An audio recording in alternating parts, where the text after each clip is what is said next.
Eu quero chamar aqui à frente evangelista Cleiton, que vai estar ministrando a palavra do Senhor nessa noite. E eu tenho certeza que da comida que Deus deu para ele vai te alimentar grandemente. Amém, igreja? Amém? Levante a sua mão e fala assim: meu Deus, fala comigo nessa noite, porque eu preciso ouvir a tua voz. Amém? Louve o Senhor com as suas palmas bem forte, recebendo o evangelista Cleiton. Saudações de paz a todos. Satisfação uma vez mais poder retornar esse abençoadíssimo ministério. Ser grato a Deus por essa noite festiva. Na mesma ocasião, louvar a Deus pela vida da pastora Aline, que com muito zelo e com muito amor tem levado a obra do Senhor, pastoreado o bom rebanho de Cristo Jesus. Glorificar a Deus por aqueles que estão prestigiando este trabalho. Seja Deus louvado por tudo e por todos. Por gentileza, faça uso de vossas Bíblias, livro do Apocalipse.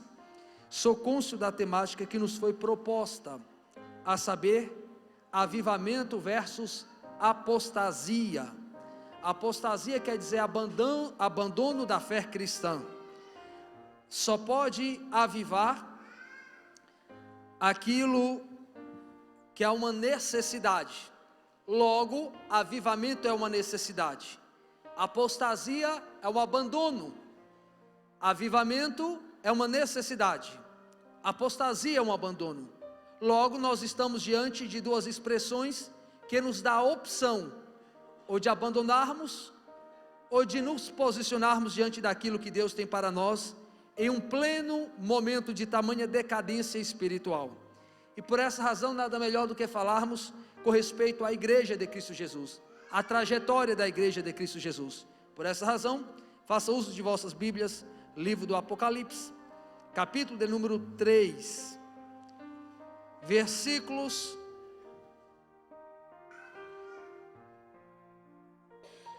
de número 15 a seguir. Livro do Apocalipse, capítulo de número 3, versículos de número 15 a seguir, é o texto onde reside a revelação de Deus para o nosso crescimento espiritual. Quantos localizaram, digam amém. A palavra do Senhor diz assim: conheço as tuas obras, que nem és frio e nem quente. Quem deras fosse frio ou quente. Assim como és morno, e nem és quente nem frio, estou ao ponto de vomitar-te da minha boca.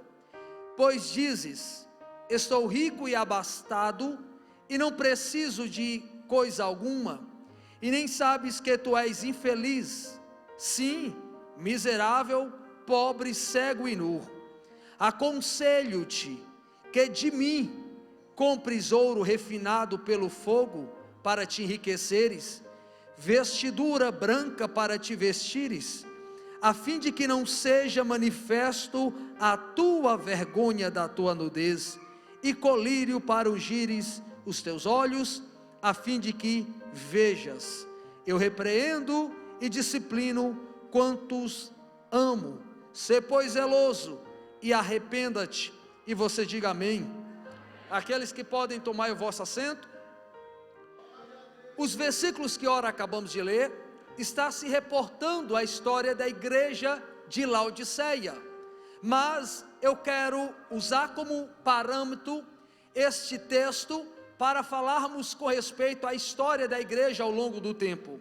A história da igreja de Cristo Jesus, ela se faz necessário ter o seu conhecimento, porque para compreendermos o momento atual que a igreja está passando, você tem a necessidade de conhecer a sua origem. A origem da igreja é muito importante para conhecermos a situação que a igreja está vivenciando.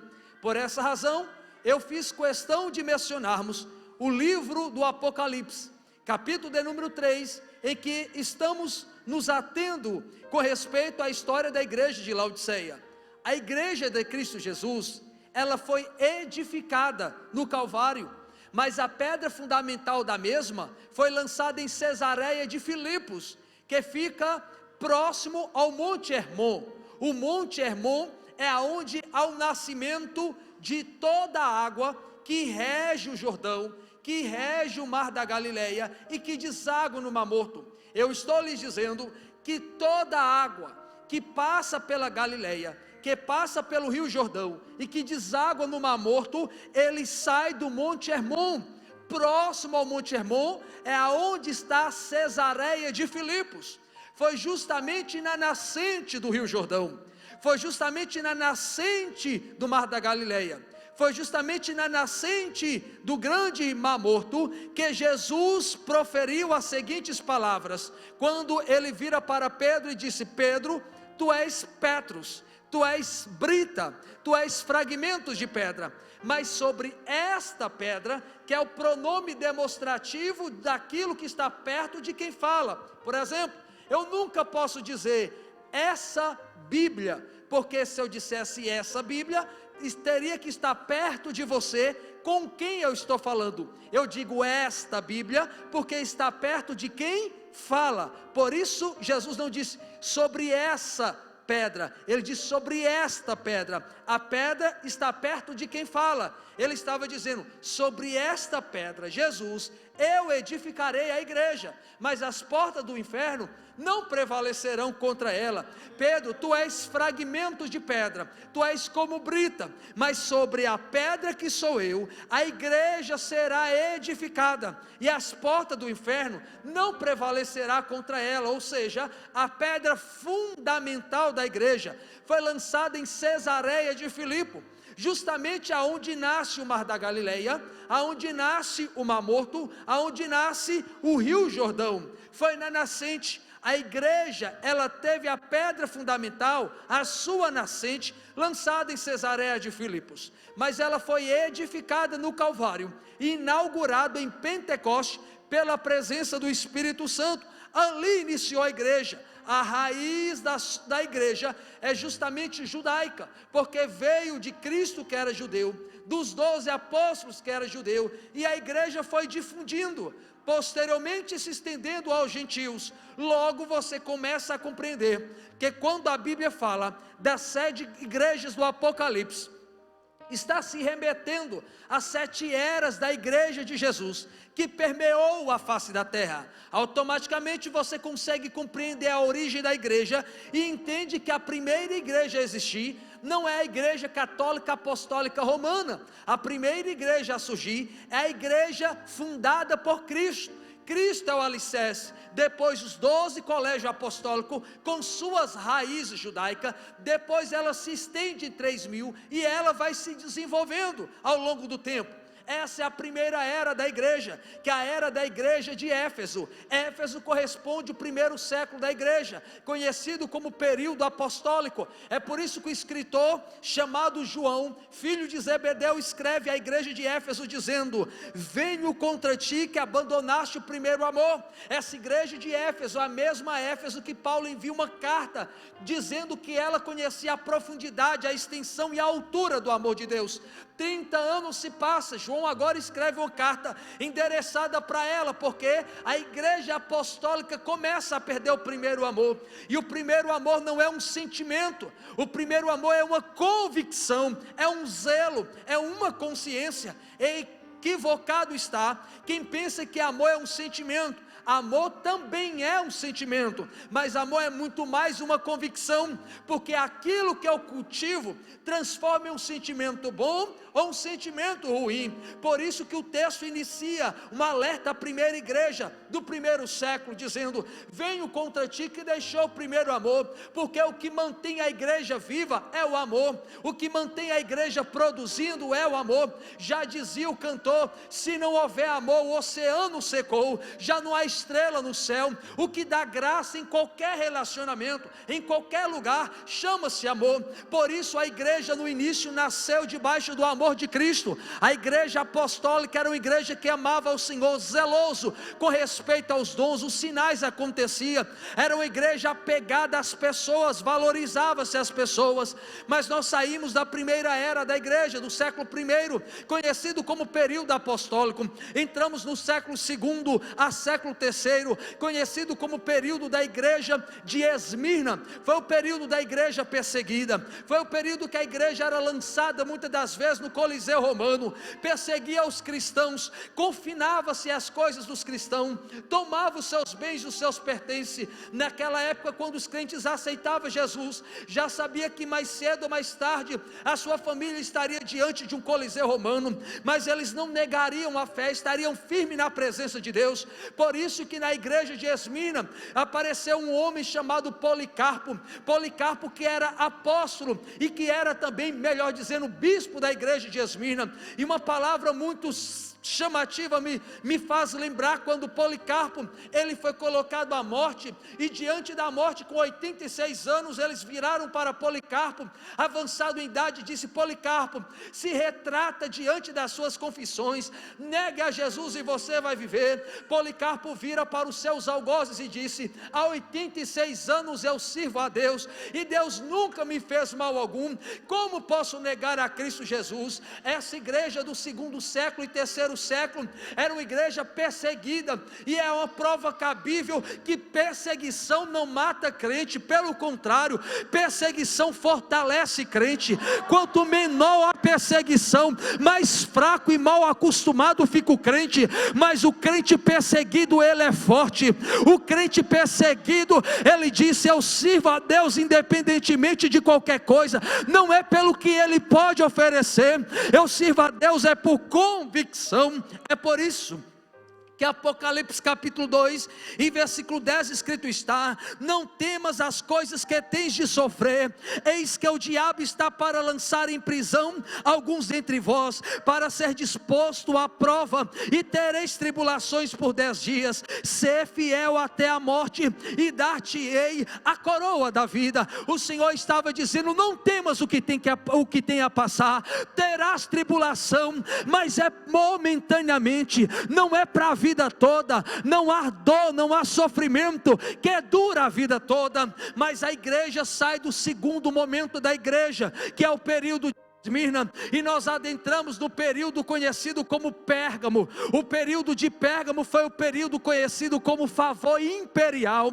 Foi no ano 312 ao ano 500, quando assume no Império Romano um imperador chamado Constantino. E Constantino, vendo que não poderia impedir a marcha, o crescimento da igreja, porque quando mais matava os cristãos, mais multiplicava os cristãos, ele disse: a única maneira é se alinhar a este povo. Então Constantino casa a igreja com o Império Romano. Foi a pior fase da igreja, foi ter o auxílio político. A igreja, não é que nós somos contra a política, mas a igreja nunca precisou de prefeito nem de presidente para chegar a algum lugar, até porque quem gerou a igreja foi Cristo, quem sustenta a igreja é Cristo. A nossa dependência nunca pode estar no homem, a nossa dependência está exclusivamente em Deus.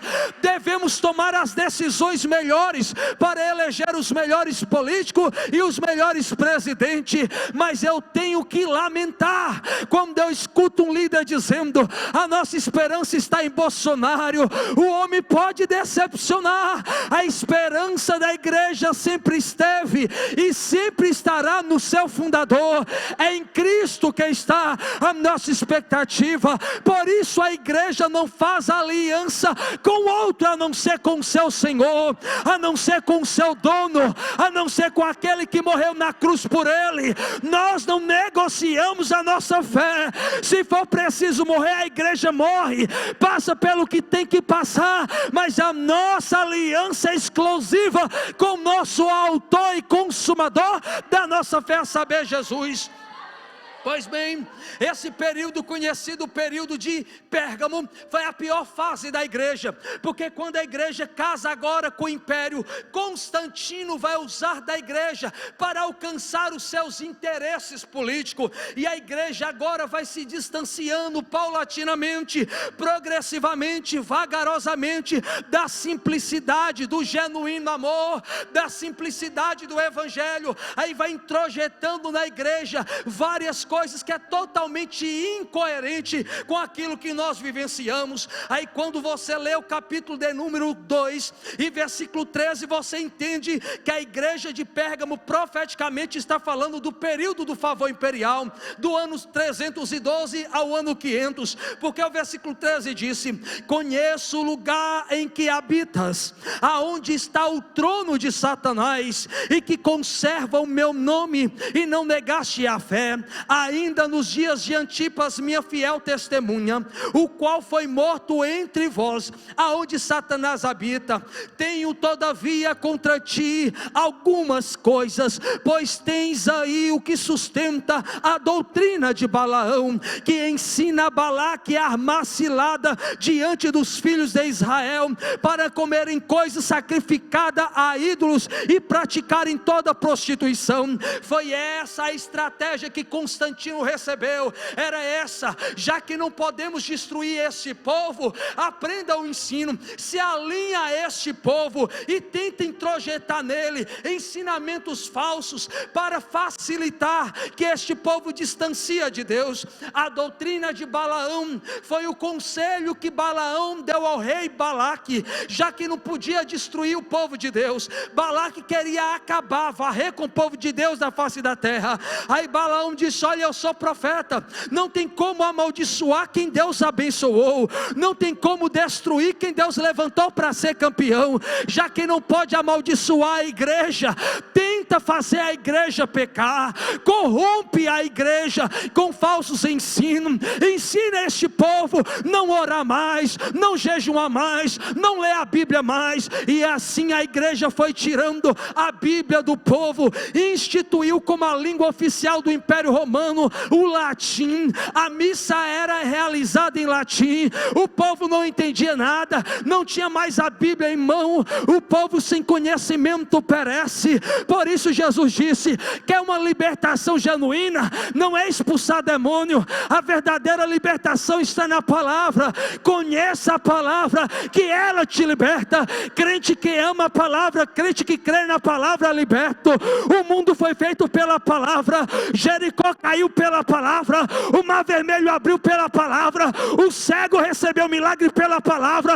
Eu creio num avivamento pela palavra. Se você está distanciando, aqui tem jeito para você, e o jeito é a palavra que cura, que liberta, que restaura, que aproxima e que aviva.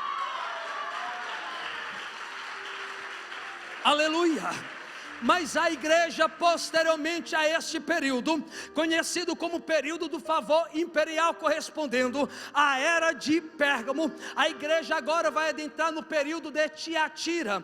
Tiatira vai corresponder do ano 500 até o século de número 16. O século 16, do ano 500 ao século 16, é conhecido como a idade das trevas. Foi neste momento que foi instituindo vagarosamente na igreja várias coisas que Jesus nunca ensinou, como por exemplo, o padre não pode casar. Lógico que o padre não poderia casar, porque se o padre casasse, a nossa lei civil veio do Império Romano, e eles é quem nos ensina muito bem acerca da sucessão. Se porventura o homem morresse, todo o patrimônio dele ia para a mulher. Era a única maneira do patrimônio da igreja não ir para a sua esposa. Então proíbe-se agora que os padres viessem casar, porque eles esqueceram que Pedro tinha sogra. Então não se atentou, mas o povo não tinha o conhecimento da Bíblia, e não tinha Bíblia. Eles agora, como se não bastasse, vai fazer a igreja agora obter dinheiro, e eles agora vai instituir a indulgência,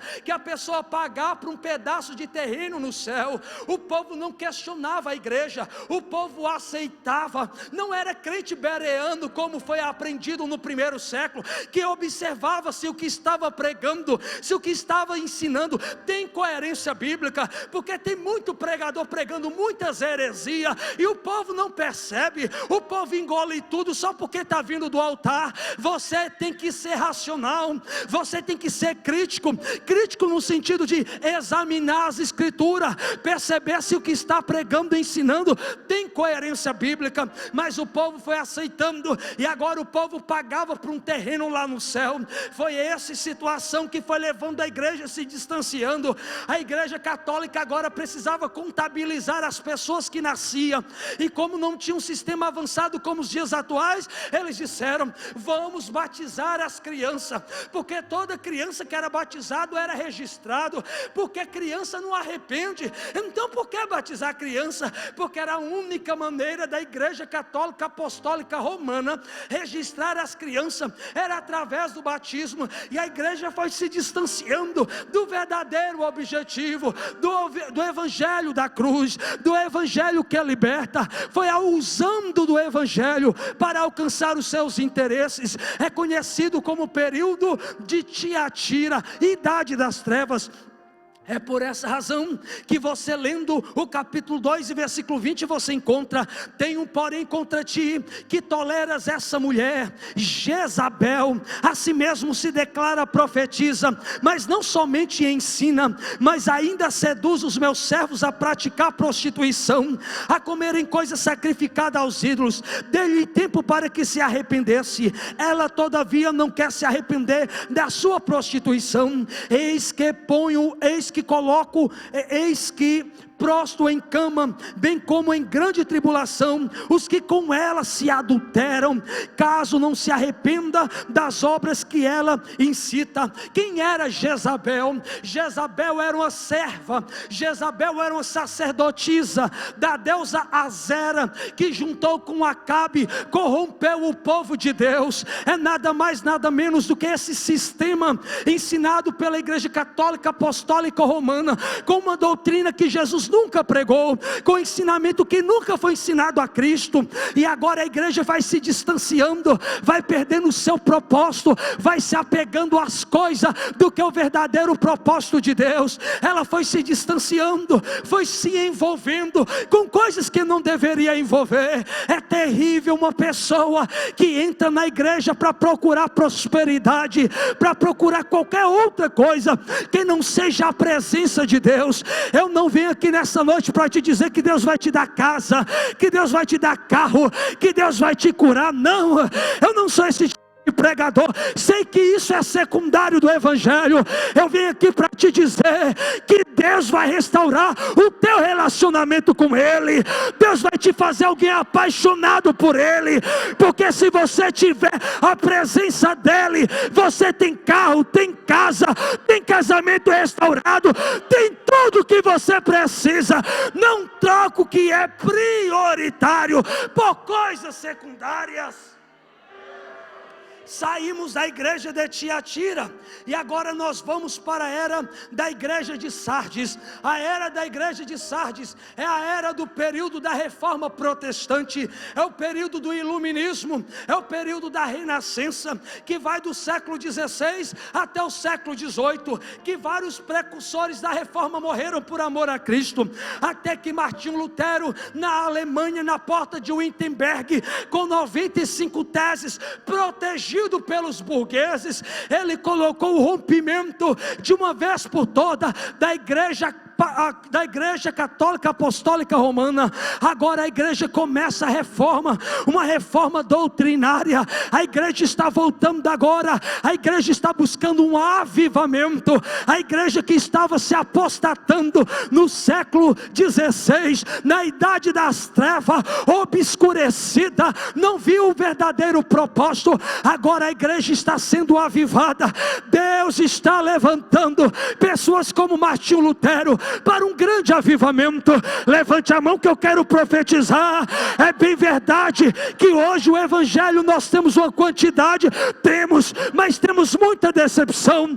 Mas eu estou profetizando nesta noite que Deus reuniu este povo só para dizer: eu estou levantando homens e mulheres sinceras, que não temam a morte, que querem fazer a diferença, que querem trazer um avivamento para a cidade de Montes Claros, para que façam pessoas amarem a presença dEle.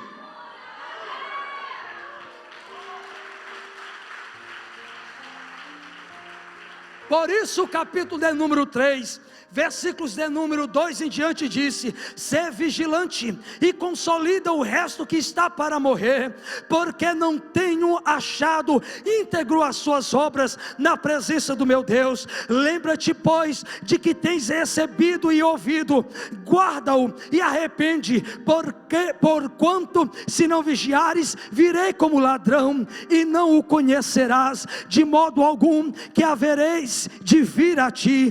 Tens contudo em Sardes umas poucas pessoas que não se contaminaram as suas vestiduras e andam branca junto comigo, pois são dignas. Eu estou lhes dizendo, ainda que tem muita gente vivendo uma vida de pecado, traindo, prostituindo, tendo da igreja fazendo tantas coisas erradas, mas eu louvo a Deus, Deus sempre conta com um remanescente fiel, que adora a Deus, que busca a sua presença, que não vende ministério, que não vende a palavra, que está aqui, ainda que a maioria toma caminho diferente, mas ele disse: eu sou o remanescente, que Deus conta, como contou com Martinho Lutero. Pois bem, nós saímos do período de Sardes e entramos agora no período da igreja Filadélfia, que vai do século 18 até o meado do século 19. Este período da igreja é conhecido como período das missões modernas. Diga comigo, missões modernas. Esse período nunca se ouviu falar, foi um grande avivamento na história mundial. Começou na Europa, varreu como ciclone nos Estados Unidos. Foi Deus levantando homens como Carlos Finney, como Jerônimo Savonarola, homens como Hudson Taylor, homens como Carlos Eduardes, homens como João Wesley, fundador da igreja metodista, apelidado como Tição tirado do fogo. Foi nesse momento de grande envolvimento que nasceu as primeiras igrejas, como a igreja quadrangular, em um lugar simples, nenhuma barraca, nenhuma tenda, mas uma mulher cheio da glória de Deus, cheio do poder de Deus. Nunca se ouviu tamanho milagre através de uma mulher, em uma sociedade que só dava oportunidade para homem. A primeira pastora missionária de destaque, sendo um tição de Deus, trazendo grande diferença. O mundo foi impactado pelas missões modernas. É por isso que a Bíblia disse no capítulo 3 e no versículo de número 8, dizendo: conheço as tuas obras, e eis que tenho posto diante de ti uma porta aberta que ninguém pode fechar. A igreja missionária, a igreja que se propõe a fazer missão, ninguém fecha a porta diante dela, porque é Deus que abre a porta e ninguém pode fechar. É Deus que sustenta. Se alguém não contribuir, Deus levanta mantenedores. Existe pessoa altiva dizendo: olha, se depender do meu dízimo, essa igreja não vai para frente. Deixa eu lhe dizer, a igreja não depende do teu sustento, depende do sustento daqueles que são fiel, daqueles que creem no propósito, daqueles que creem na igreja instituída por Deus como sal da terra, como luz do mundo. Mas nós saímos do período da igreja de Filadélfia e adentramos na última era da igreja, conhecida como a igreja de Laodiceia. Diga comigo, Laodiceia. Laodiceia corresponde do final do século 20 até a volta de Cristo Jesus. Finalizo aqui. A igreja de Laodiceia é uma igreja rica, pomposa, mas uma igreja que não tem ciência da situação que está. É uma igreja que colocou Jesus para o lado de fora. Por isso ele disse: eis que estou à porta e bato. Que nós pregamos para não crente, mas é escrito para a igreja e não para não crente. É uma igreja que colocou Jesus, o dono da igreja, para fora. É uma igreja que com suas atitudes colocou Jesus para o lado de fora. Agora observa, ela estava cega, ela estava nu. Não é de esperar uma igreja cega, um povo cego, agir dessa maneira. Só mesmo uma cegueira para colocar Jesus do lado de fora. Só mesmo uma cegueira para tocar Jesus por coisa secundária, para trocar a presença de Cristo por outras coisas. Observa bem, a igreja de Laodiceia estava funcionando, mas como organismo, como organização, mas como organismo. A igreja estava morta, não tinha vida. Olhava para a cara dos membros, não via reação. Funcionava, trabalhava, agia. Era uma instituição bem organizada. Mas o que adianta uma igreja organizada sem vida? Uma igreja organizada sem Cristo? Uma igreja organizada sem a presença? O que adianta um corpo sem vida? O que adianta o mar sem peixe? O que adianta um céu sem estrela? O que adianta uma televisão sem cores? A presença faz toda a diferença. E o Senhor disse: eu estou à porta. Se permitir eu entro e eu trago avivamento. Se permitir eu entro e curo o cego. Se permitir eu entro e dou veste. Se permitir eu entro e te faço rico. Deus está nesta noite dizendo: eu quero avivar a tua vida, eu quero avivar a tua história. Grave uma coisa: nem tudo que está funcionando quer dizer que está bem. Eu posso ter um celular funcionando, mas só os pedaços. Nem tudo que está funcionando está bem. Tem pessoas funcionando na igreja, ativo na igreja, como pregador, como obreiro, como membro. Está funcionando, mas não está bem. Está funcionando, mas está com a nudez exposta. Está vulnerável.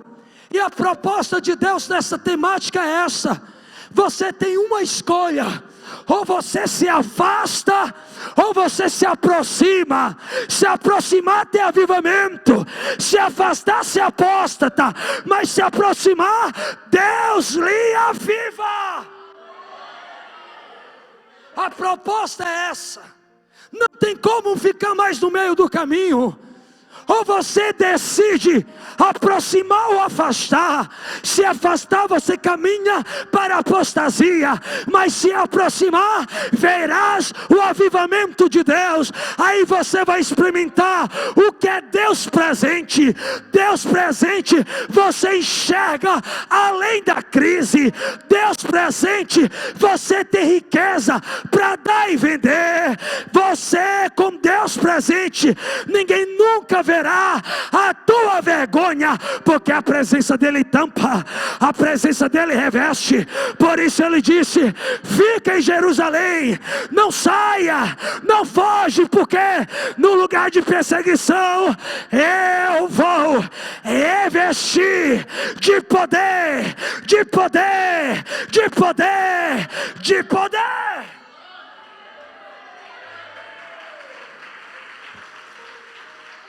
Colocai-vos em pé em nome de Jesus. Deus te trouxe aqui para te dizer: não tem como mais protelar. Ou você se aproxima, ou você se afasta. Não tem meio termo. Uma vez eu escutei um irmão dizendo: Deus prefere um crente frio do que um crente morno. O texto não disse isso. Era que na igreja de Laodiceia, a água fresca, a água fria servia para beber. A água quente era medicinal.